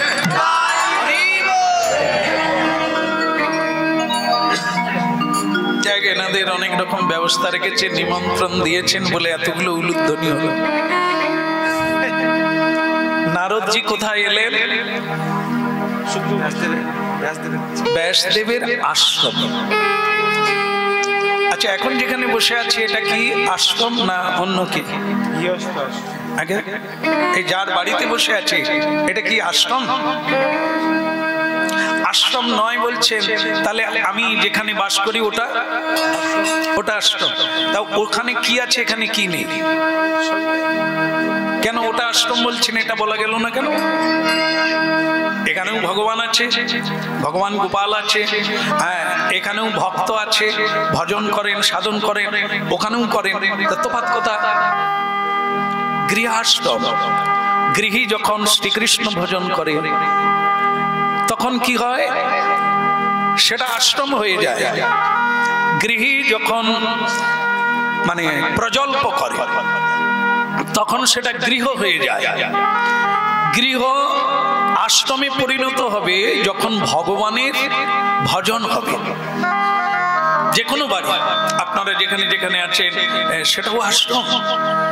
যদি আপনারা ভজন করেন, শ্রীকৃষ্ণকে সবসময় সেবা করেন, শ্রীকৃষ্ণের ভক্ত এলে উলুধ্বনি করে তাদেরকে সমাদর করেন, মর্যাদা দেন, কেন বলুন তো? যদি কোনো কৃষ্ণ ভক্ত আসেন, আমি যেটা বলছি সেটা মাথায় রাখবেন, কৃষ্ণ ভক্ত কারো বাড়িতে আসেন, এলেন তো যাকে আপনারা যেভাবে পারলেন সেবা করলেন, এবার উনি কোথায় যাবেন? দেখি মাথায় কি নিয়েছেন আপনারা? উনি আপনার বাড়ির সেবা নিয়ে কোথায় যাবেন? শ্রীকৃষ্ণ ভক্ত কোথায় যাবে বলা যাবে না? ভজন কুটিরে যাবে। কৃষ্ণ ভক্ত মাইকে বলো, কাকা ভাই এত ভয় মাইক্রোফোনে বলতে পারে না। শ্রীকৃষ্ণ ভক্ত বলা হচ্ছে, শ্রীকৃষ্ণের কাছে যাবে। আর আমরা মামা বাড়ি গেলে, আত্মীয় বাড়ি গেলে, ফিরে এলে মা বাবা কি জিজ্ঞাসা করে? কিরে কেমন আছে নয়, কি খেলি? তুই যখন যাস মামি কি করছিল, মামি কি বলল, তোকে দেখার পর মামি কি বলল, মা জেনে নিচ্ছে ভালোবেসেছিল কি। আমরা হলে বানিয়ে টানিয়ে বলবো, বাচ্চারা কি বলে যেটা দেখে, মামি তো ঘুরেই তাকায়নি। আমি বলি, মামি ভালো আছো? হ্যাঁ তুই এখন যা, কাজ আছে। বলে আমার কথা জিজ্ঞাসা করেন? বলে না। কিরকম হলো? ধরে নিল কি কিরকম করেছো ব্যবহারটা, উনিও সেরকম বেঁকে চলবে। বলো শ্রীকৃষ্ণ ভক্ত, শ্রীকৃষ্ণের পরম আত্মীয়, পরিজন, পার্শ্ব, প্রতিনিধি যেখানেই যাবে, যার বাড়িতে যাবে, যেরকম হবে সেরকম এসে রিপোর্ট জমা দেবে। এই জন্য স্বয়ং শ্রীকৃষ্ণ আর শ্রীকৃষ্ণ ভক্তের সমাদর খুব করে করতে হয়, কারণ এই শ্রীকৃষ্ণ ভক্তই রিপোর্ট জমা দেবে, তারই উপরে উনি কৃপা করবেন কিনা নির্ভর। নিতাই গৌরানন্দে হরি বল। প্রেম সে বলো। হ্যাঁ, বৈষ্ণবের আবেদনে এগুলো মাথায় নিতে হবে, শুধু গান নয়। যারা লিখেছেন এনারা সাধারণ কবি নয়, মহান ভাগবত, জীবনের উপলব্ধির কথা লিখেছেন। তার শ্রীকৃষ্ণ ভক্তকে স্বয়ং ভগবান বলছেন আমার চেয়ে বেশি সমাদর করো, কারণ আমার চেয়ে আমার ভক্ত বড়। কি কারণে বড়? ভগবানের সেবা কে করে? ভক্তই করে। ভগবান প্রসন্ন থাকেন ভক্তের সেবাতে, তো সেই ভক্ত বড় হবে না? এই জন্য স্বয়ং ভগবান এরকম উঁচু করে ধরেছেন, আমার চেয়ে আমার ভক্ত বড়। এই জন্য কি তার প্রতিনিধি যার বাড়িতে যাবে তিনি সেবা দিচ্ছে, শ্রীকৃষ্ণের সেবা, ওনার কৃপা ওনার উপরে অপেক্ষা করবে। উনি যদি নালিশটা ভালোভাবে দেন, বলবো কি ঠাকুর দারুণ দারুণ সেবা করেছে, আপনার কথা বারবার জিজ্ঞাসা করেছে, নিতাই হরি বল। এরকম কৃষ্ণ নগরী কৃষ্ণ ভক্তের ভজন। বলো রাধে রাধে। দেবশ্রী নারদ ব্যাসদেবের আশ্রমে এলেন। আশ্রমটি ভারী সুন্দর, একটাই রুম আছে, খড় পাতা দিয়ে তৈরি, চালিটাও তাই, কিন্তু লতা বিতানো ফুল ফুটে আছে, চারিদিকে নানা রকম ফুল গাছের সমারোহ, সামনে তুলসী মন্দির, সামনে সাধু সন্তদের জন্য বসার জন্য পাথর, মানে টুকরো টুকরো পাথর রাখা আছে, আর লতা বিতানো কুঞ্জ তৈরি, গঙ্গার তীরে ভারী সুন্দর মনোরম প্রাকৃতিক দৃশ্য। সেই জায়গায় দেবশ্রী নারদ স্বইচ্ছা এলেন, কোনো নিমন্ত্রিত নন, স্বইচ্ছা এলেন। কোথায় আসেন? যে কোনো জায়গায় সাধুরা কি যায়? যায় কি? যায় না বলছে? যাবে না? কোথায় যায়? খালের জল কোথায় যাচ্ছে? নিচের দিকে না উপর দিকে? জলের ধর্ম সবসময় নিচের দিকে যায়। ভক্তের ধর্ম কোন দিকে যায়? ভক্তের দিকে যায়। যেখানে যে দেশে নিতাই নাই সেখানে যায় কি? এই আমাদেরকে কারা ডাকে? যারা একটু কৃষ্ণ ভজন করে, আমরা সেখানে যাই। তো সেখানে যাই তাহলে কিছু, ওই জন্য কিছু কিছু লোক বলে আপনারা তো মশাই তেলও মাথায় তেল দেন।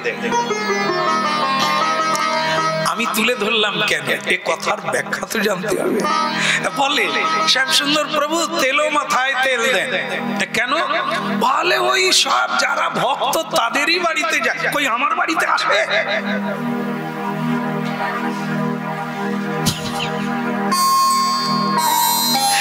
আমি বলি আরে তা কবে যাবো বল? তাহলে আমার বউর সঙ্গে আলোচনা করি। স্ত্রী তখন বলে তোমার কি খেয়ে দিয়ে কাজ নাই? তুমি আশ্রমে ঢুকেছিলে নিশ্চয়, তোমায় পটি ফেলছে।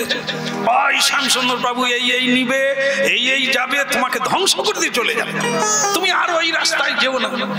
বলে আরে বাবা আমি আরো তাকে বললাম তেলও মাথায় তেল দে, তা সে বললো আমার বাড়িতে কবে আসবে, তা আমরা কি করতে পারি না?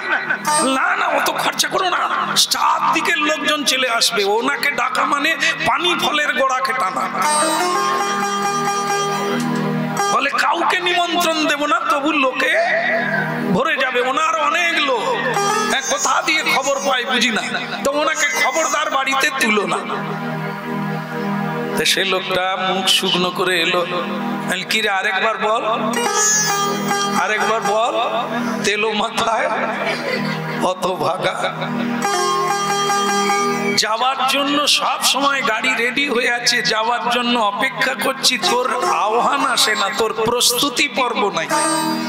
বলে দিবি তেলো মাথায় তেল, যেখানেই আহ্বান আসবে সেই পর্যন্ত যাব, তারপরে সেখানে যত পতিত থাকবে, পামর থাকবে, এলেও তাদের কল্যাণ হবে, না এলেও।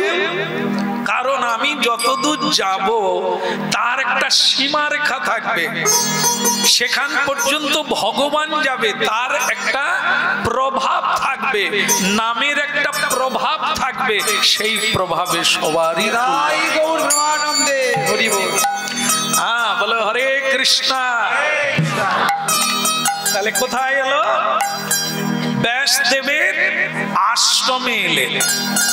জায়গা পবিত্র রাখতে হবে, আসার জন্য আসন রেডি রাখতে হবে। আজ নয় কাল সাধু আসবে।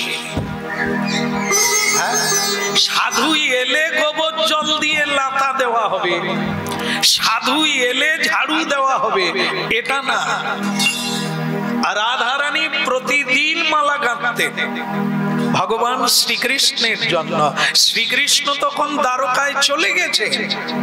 সখীরা বলতেন যে যেদিন আসবে সেদিন না হয় তুই মালা গাঁথবি, প্রতিদিন গাঁথিস কেন?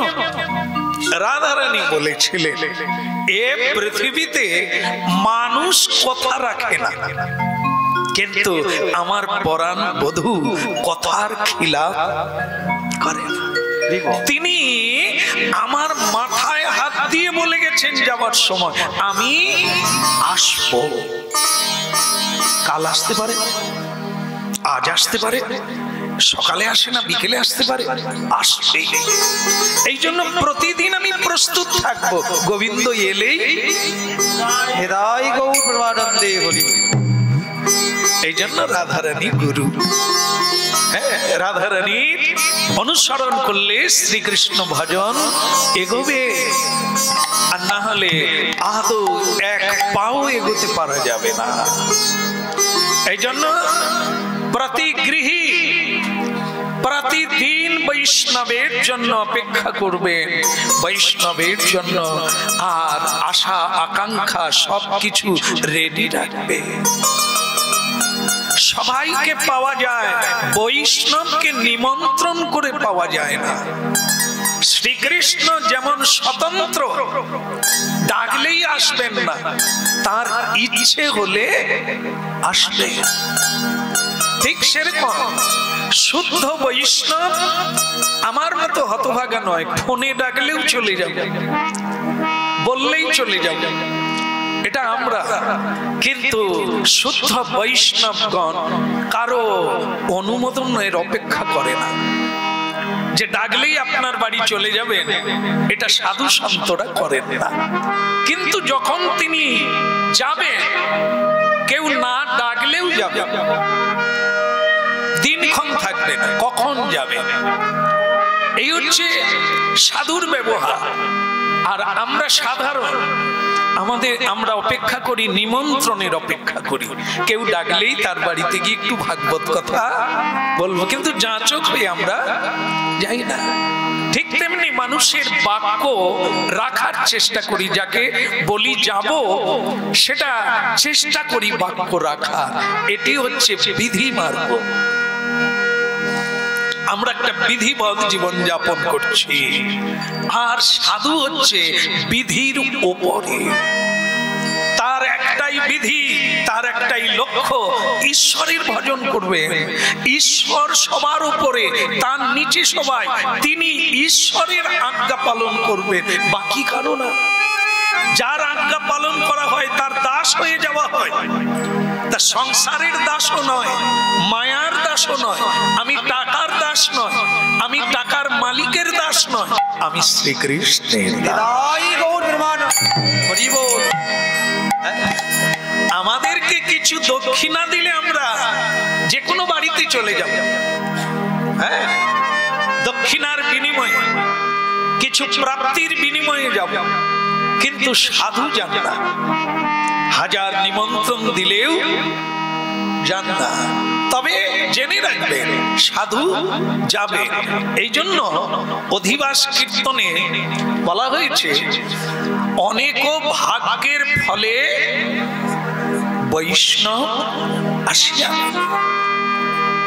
আমাদের কাজ হচ্ছে ভাগ্যটা তৈরি করা, সেই শুভ দিনের অপেক্ষা করা, তার যোগ্যতা অর্জন করা, আর সাধুর কৃপা যেদিন হবে আপনার গৃহে উপস্থিত হয়ে যাবে। এক করে দিলে হবে না। শ্যামসুন্দর প্রভু এসে গেল মানে সাধু এসে গেল, এই জন্য এগুলো ব্যাখ্যা করে শোনানো হয়। শ্যামসুন্দর সেই মার্গের সাধু নয়। প্রকৃত সাধু যাকে বলা হয় তিনি উত্তম ব্যক্তি, তিনি মধ্যম ব্যক্তি। তাকে কোন গৃহী আজ্ঞা করবে আমার বাড়িতে চলে আসুন, ফোন করবে আমার বাড়িতে আপনি চলে আসুন, আমার বাবার শ্রাদ্ধ, আমার মায়ের শ্রাদ্ধ, আমার বাড়ির হরিমন্দির প্রতিষ্ঠা, সেটা ওনারা আসবেন না। যেরকম ভাগবতে এই যে কথা বলতে গিয়ে এই কথাগুলো মিলানো হচ্ছে, সেটা হচ্ছে ব্যাসদেব এত বড় সাধু, কিন্তু তিনি দেবর্ষি নারদকে ওই মুহূর্তে আহ্বান করেননি। কিন্তু দেবর্ষি নারদ তার বাড়িতে আশ্রমে উপনীত হলেন স্বেচ্ছায়। হরি গুণগান গাইতে গাইতে উপস্থিত হয়ে গেলেন। আর ব্যাসদেব নিজে শঙ্খ বাজালেন, পত্নীকে উলুধ্বনি করতে বললেন। সেখানে পাড়া ছিল না, গ্রাম ছিল না, আপনাদের মতো আত্মীয় ছিল না, এত উলুধ্বনি দেওয়ার লোকও ছিল না। নির্জন গঙ্গার তীরে ব্যাসদেব কুটির বেঁধে ভজন করছিলেন। সেখানে দেবর্ষি নারদের মতো বৈষ্ণব কৃষ্ণ ভক্ত উপনীত হয়ে গেলেন। আর ব্যাসদেবজি উনি হাঁটু গেড়ে ওনাকে আহ্বান জানালেন, হে মহাপ্রাজ্ঞ, হে মহাভাগবত, হে ভক্ত শিরোমণি, আপনি এ অধমের আশ্রমে আসন গ্রহণ করুন। প্রেম সে বলো। আসনে বসে দেবর্ষি নারদ পরম ভক্ত তিনি বললেন যে হে ব্যাসদেব, আমি এসে আপনাকে জিজ্ঞাসা করব না যে আপনি কেমন আছেন। কেন? অজ্ঞানীকে জিজ্ঞাসা করতে হয় কেমন আছো। যেমন আত্মীয়রা আত্মীয় বাড়িতে গেলে কি বলে, ভালো, আমাকে একবার বলুন। কেউ আচ্ছা, আমার যদি কিছু হয় আপনি জেনে কি করবেন? শুধু শুধু জিজ্ঞাসা করে কোনো লাভ আছে? কেউ ডাক্তারও দেখাবে না, আর কেউ ঔষধও, শুধু জিজ্ঞাসা করে একটা মৌখিক কেমন। আমি যদি বলি আমার কফ হয়েছে, আপনি কিছু করবেন? যদি বলে একটু আদা ছেঁচে দেন তো, বলে আমার সময় নাই। তাহলে জিজ্ঞাসা করছিলেন কেন আমি কেমন আছি? বলো। আমার মনে হয় এরপর আর কেউ বলবেন না। না, বলবেন। এইটুকুর জন্যই কত লোক বলে জিজ্ঞাসাও করে। এইটুকু হাসপাতালে দেখতে যাওয়া হয়নি, আপনার আত্মীয় রাগ করবে না? বলে দেখতে গিয়ে যে কোনো লাভও নাই। লাভ হবে কিছু? আপনি দেখতে গেলে তার রোগ কমে যাবে? তবু বলবে দেখতে এসে এই জগৎ চলছে এই মৌখিকতায়। আন্তরিকতা থাক না থাক, লৌকিকতা বলতে ভালো আছো না গো না, যা খাই উপর দিকে উঠে যায়, এ কি নাবি দিবে? তবু এ শুয়ে শুয়ে বলবে মানার মাস। প্রেম সে বলো। ব্যাসদেবকে নারদজি বলছে আপনাকে আমি জিজ্ঞাসা করব না যে আপনি কেমন আছেন। কারণ কি? আপনি জ্ঞানী, আপনি ব্রহ্মেষ্ঠী, আপনি ব্রহ্মজ্ঞ। আপনার ভালো আর মন্দ নাই, নিউট্রাল। মানে আপনি সর্বদা আনন্দে আছেন, তা আপনাকে জিজ্ঞাসা করার কিছু নেই। জীবের সুখ আছে, দুঃখ আছে, তাদের জিজ্ঞাসা করতে হয়। কিন্তু ব্রহ্মজ্ঞের কোনো খারাপও নেই। স্থিতপ্রজ্ঞা কাকে বলে? যিনি সুখেও হাসেন না, যিনি দুঃখেও কাঁদেন না, তাকে বলা হয় গীতায় স্থিতপ্রজ্ঞা। তিনি নিউট্রাল হয়ে গেছেন, ব্রহ্মের স্থিতি লাভ করে গেছেন। এ জগতের দুঃখেও তিনি কাঁদেন না, আর সুখেও তিনি হাসেন না। বলো, ওনারা সরেন না, আমরা সরে যাই। দে দে দে দে দে দে দে দে।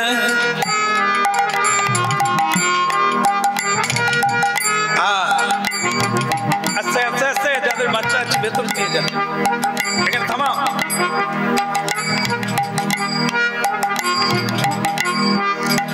তো এক মাতাল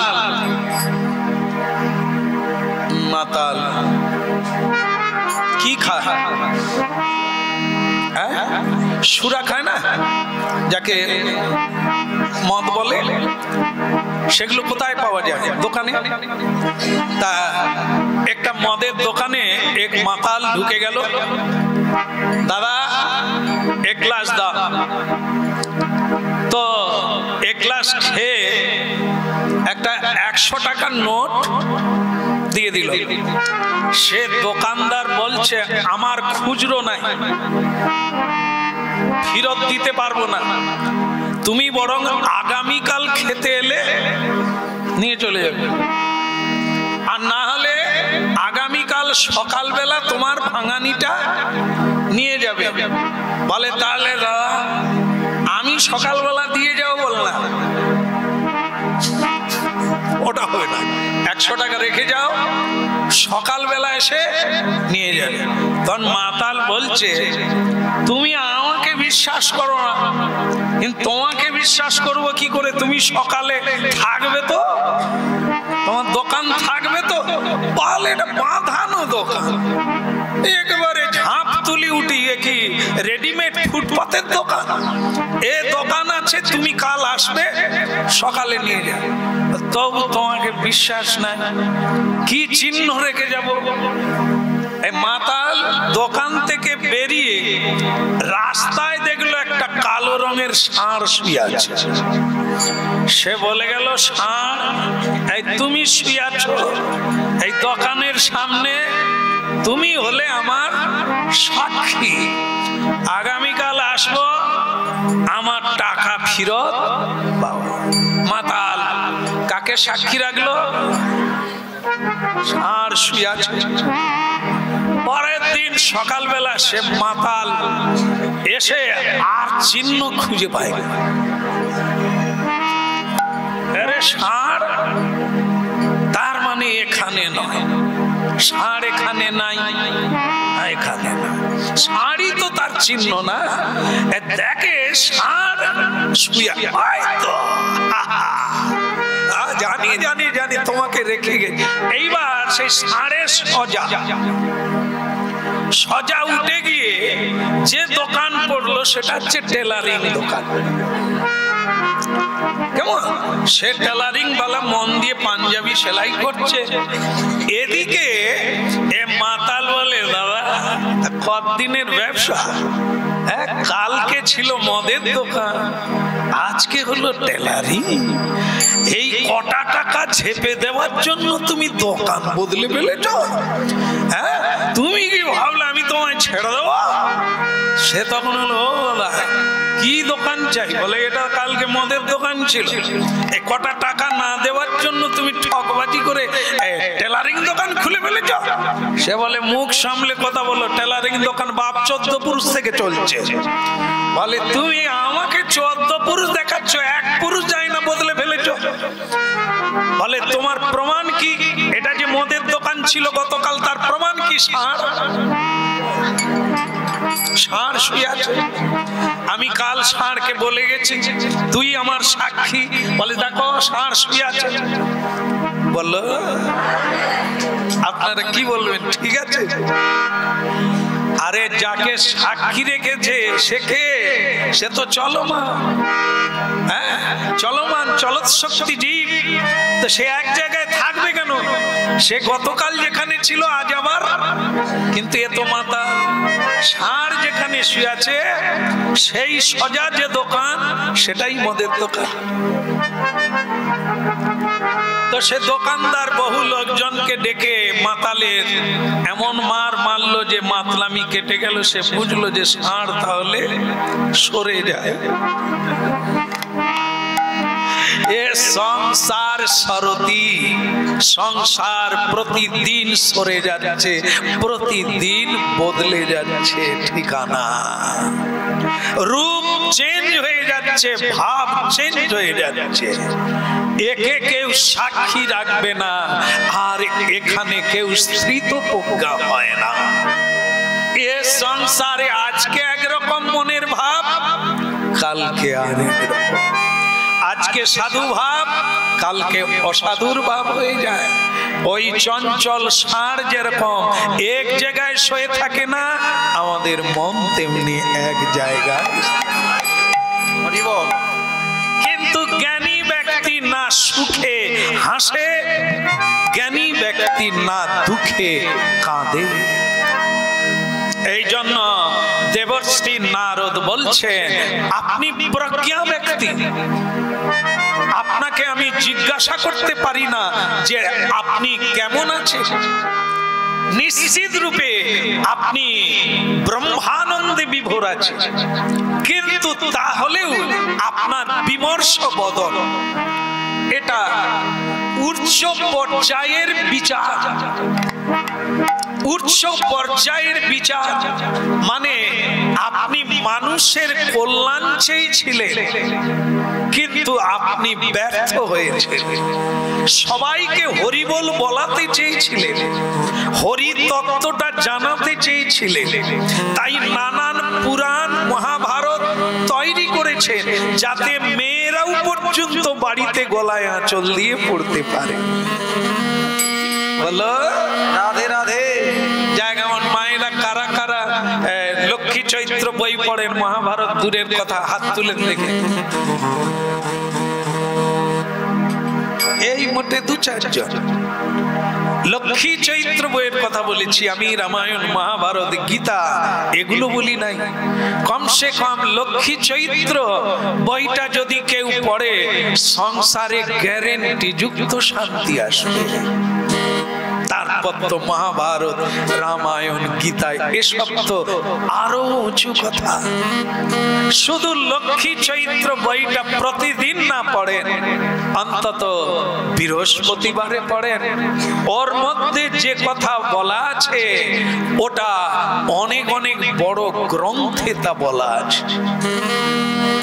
যে আচরণের কথা, যে শিষ্টাচারের কথা বলা আছে, মায়েদেরকে মঙ্গল পথে টেনে নিয়ে যাওয়ার জন্য খুব সুন্দর করে গৃহ আচরণের কথা বলছে।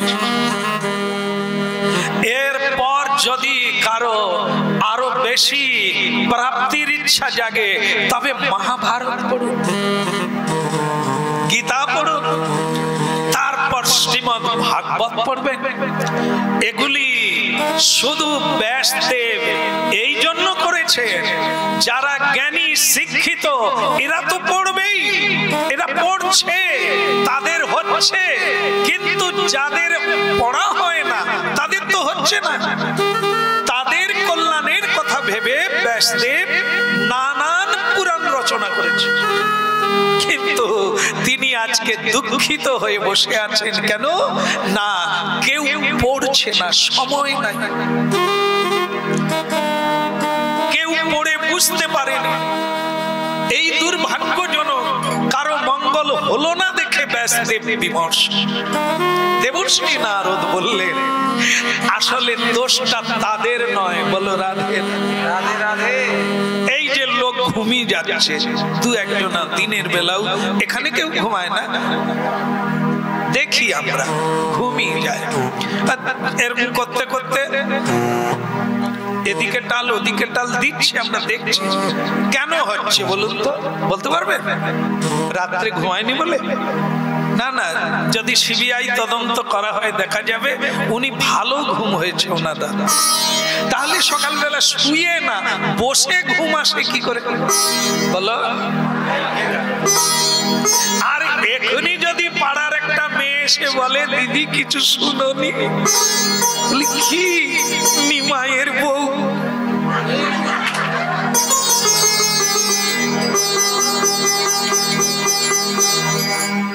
আপনার ঘুম হবে?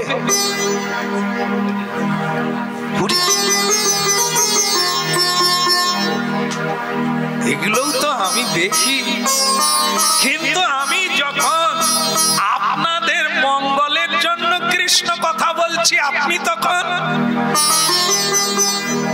কখন যে শেষ হবে। এরপর আবার বাতাসা হরিণুট, তাও প্রায় 45 মিনিট লাগবে বলল।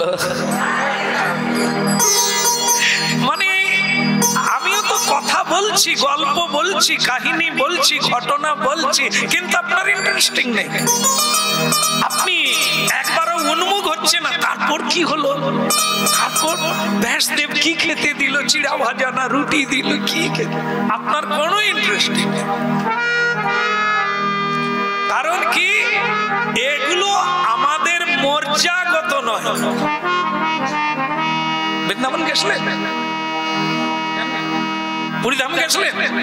এই তো আমাদের মশাই এক গাড়ি লোক নিয়ে গেল।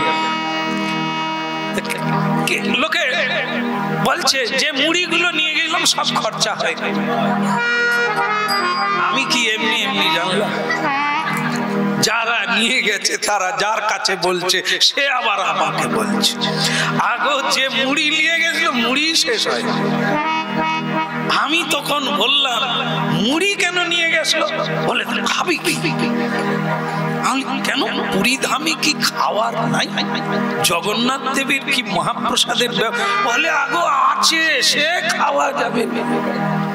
আমি শুধু ধরাচ্ছি কেন আমরা এমন অভ্যস্ত মুড়ি খেয়ে থাকি, বৃন্দাবন গেলেও মুড়ি নিয়ে যায়। বৃন্দাবনের লোক কৃষ্ণ কি খায়, ব্রজবাসীরা কি খায়নি? আমরা মুড়ি নিয়ে যাই কেন? হাঁস কি খায়? হংস। হংস এই যে হাঁস পুকুরে কি খায়? কি খায়? গেঁড়ি।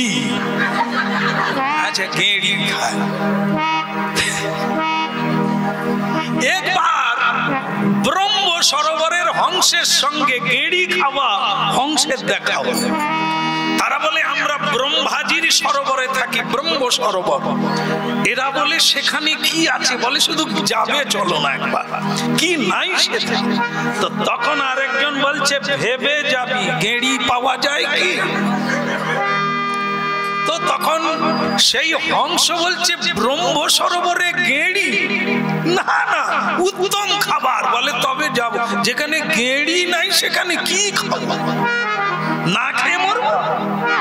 এই গেঁড়ি খাওয়া লোক এরা পুকুরে থাকবে, ব্রহ্ম সরোবরে মুড়ি নিয়ে যাবে, পুরীতে মুড়ি খাবে, বৃন্দাবনে মুড়ি খাবে, ওখানকার পেড়াও খাবে না, আর মহাপ্রসাদও বলো নিতাই গৌর হরি বল। আমি যেটা বোঝাতে চাইলাম কেন ঘুমিয়ে যায়, এখনই যদি আমি এই পাড়ার গল্প বলি ওর ঘুম চকমং করো। তারপর কি হলো? তারপর কি হলো? বলো ওই গেঁড়ি খাওয়া লোক, ওটা না হলে কথাও শান্তি নেই। গেঁড়ির কথা বলো জেগে যাবে। এক মেছনি, মেছনি মানে মেয়েরা বেশিরভাগ মাছ বিক্রি করে না, একদিন মাছ বিক্রি করে ঝুড়ি নিয়ে বাড়ি যাচ্ছে, হঠাৎ জোর বৃষ্টি, সে বাড়ি যেতে পারে না। এক বড় লোকের বাড়ির গায়ে দাঁড়িয়ে গেছে, দাঁড়িয়ে তো বড় লোকের ঘরে ডাকছে, ও দিদি, আরে তুমি তো মাছ বিক্রি করো? বলে হ্যাঁ, আমরাও তো কিনে আনি। তুমি এত বৃষ্টি হচ্ছে ভেতরে ঢুকে আসো না। কিছুতেই ঢুকবে না, বলে না এই তো থেমে যাবে, চলে যাবে। জোর করে তাকে ভেতরে ঢুকালো, বৃষ্টিও থামে। তো তখন বললি দিদি তুমি বরং একটু খেয়ে নাও, আমরা খাওয়া দাওয়া করছি, তুমিও খেয়ে নাও। আচ্ছা দাও। খেয়ে নিল, কিন্তু বৃষ্টি আর থামে না। তখন বাড়ির লোক বলছে দিদি আজ তুমি থেকে যাও, ভোরবেলা চলে যাও। কি আর করার, থাকতে বাধ্য, থেকে গেল। কিন্তু ঘুমাবে কোথায়? তাকে খাট দিয়েছে, পালঙ্ক দিয়েছে, বিছানা গদি এখানে নানা রকম ডিজাইন করা, কাকিয়া দিয়েছে। সে মাতাজি না ঘুমোতে পারে না শুইতে পারে, খালি উঠবুস করে। সে তো এরকম বিছানায় ঘুমায়নি। কিসে ঘুমায় জানে? আমরা রাত্রিতে ঘুরে বেড়াই, আমরা যখন বাড়ি ফিরি সব ঢাকা মাথায় দিয়ে স্ট্যান্ডে শুয়ে আছে। বাস আসবে, গাড়ি আসবে, ওই রাত্রে বাজারে যাবে, সেখান থেকে মাল কিনে এনে আবার বিক্রি হবে। কিসে ঘুমায় তারা? যে ঝুড়ি বিক্রি করে ওটা উগড়ে দিয়ে ওই মাতাজি কিছুতেই ঘুমাতে পারে না, তার ওই ভালো বিছানায় ঘুমাবার অভ্যাস নাই। শেষকালে গভীর রাত্রে উঠে তার নিজের মাছের ঝুড়িতে জল মারলো, মেরে দিয়ে মেজের উপর রেখে দিয়ে জয়নি তাই বলে তাই গৌর প্রেমানন্দে হরি বল। তবে যদি ঘন্টা দুই ঘুম হয়। কি বুঝলে? জল মারলো কেন? গন্ধ উঠবে, এই গন্ধেই তো সে ঘুমায়। এই খাটে সেই গন্ধটা, এই হচ্ছে আমাদের প্রবৃত্তি। যেটা খাচ্ছি, যেটা শুনছি, যেটা দেখছি, যেটা বলছি, সেই কথা হলে যতটা আনন্দ হয়, যেটা শুনি না, বুঝি না, বলি না, সে কথা বললে টেপির মা বললো রাধে রাধে।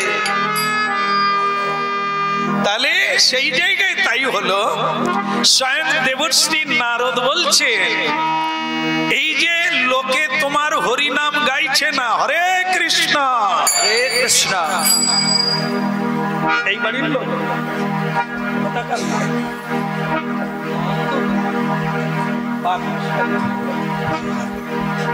আর নন্দ ঘুমাচ্ছে, আপনি বাতাসে পাবেন কোথায়?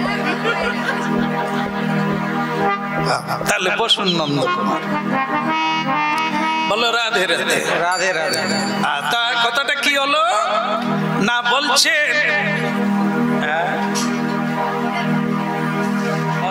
ওটাই আমার কাজ নাই, ওই নন্দকুমারই যথেষ্ট। বলো রাধে রাধে। রাধে রাধে।